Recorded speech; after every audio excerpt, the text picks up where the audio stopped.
ایک اللہ کو چھوڑ کر کبھی ایک در پہ کبھی دوسرے در پہ کبھی ایک دربار پہ کبھی دوسرے دربار پہ کبھی یہاں کبھی وہاں سر بسجود ہوتے سجدہ کرتے اور مانگتے.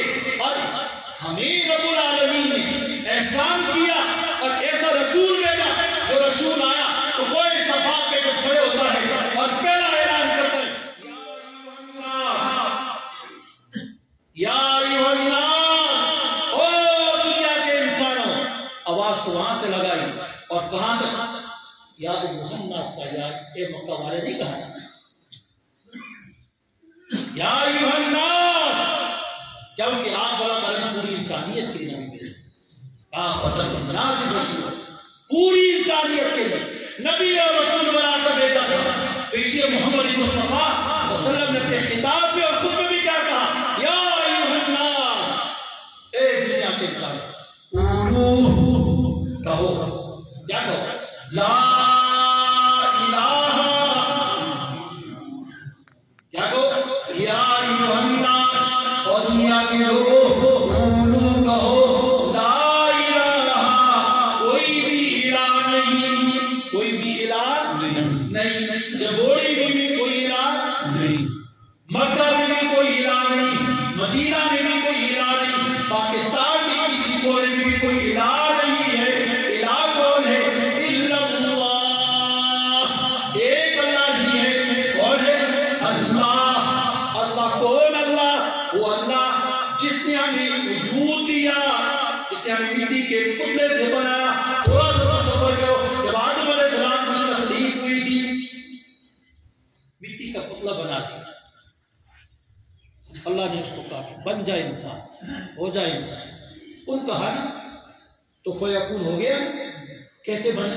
اچانک آنکھیں ہلنے لگی، دل دھڑکنے لگ گیا، مٹی گوشت میں بدل گئی، ہڈیوں میں بدل گئی. سوچی وہ اللہ جس نے ہمیں مٹی سے وجود دیا اور پھر ہمارے ماں باپ اس کے ذریعے سے نسل انسانیت کو چلایا، آنکھیں دی، کان دیے، زبان دی، دل دیا، ہاتھ دیے، پاؤں دیے، یہ سب نعمت عطا کرنے والا کون؟ اللہ. تو یہ ساری نعمتیں دینے والا اللہ، اس لیے محمد مصطفیٰ صلی اللہ علیہ وسلم کا یا ایھا الناس، دنیا کے انسانوں اور یورپ میں سننے والوں، افریقہ میں سننے والوں، امریکہ میں سننے والوں، دنیا کی کس کونے میں تم رہتے ہو سب کے سب سن لو. یا ایھا الناس، او انسان، قولوا، کہہ دو، لا الہ، کوئی بھی الہ نہیں، کوئی بھی معبود نہیں، کوئی بھی مذہب نہیں، کوئی بھی رازق نہیں، کوئی بھی نفع نقصان کا مالک نہیں، الا اللہ، صرف ایک اللہ کی ذات.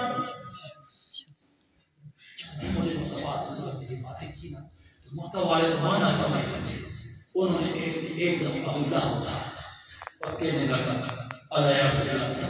یا محمد، اے محمد تیرے ہاتھ ٹوٹ جائیں، لہٰذا فرما دینا میں نے اس لیے جمع یہاں کیا تھا.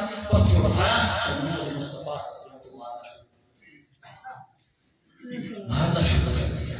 تو محمد مصطفیٰ صلی اللہ علیہ وسلم کی دفاع میں رب العالمین نے قرآن کریم کی آیت اتار کر اور ابو لہب کی مذمت تک کی. کیوں؟ اس لیے کہ محمد مصطفیٰ کا مقام بہت بلند تھا، کیونکہ دعائے خلیل ہے. ابراہیم خلیل اللہ نے ہاتھ اٹھا کے مارا، جن کی وجہ سے زمین اور آسمان کو وجود ملا. اللہ رب العالمین کا تبت یدا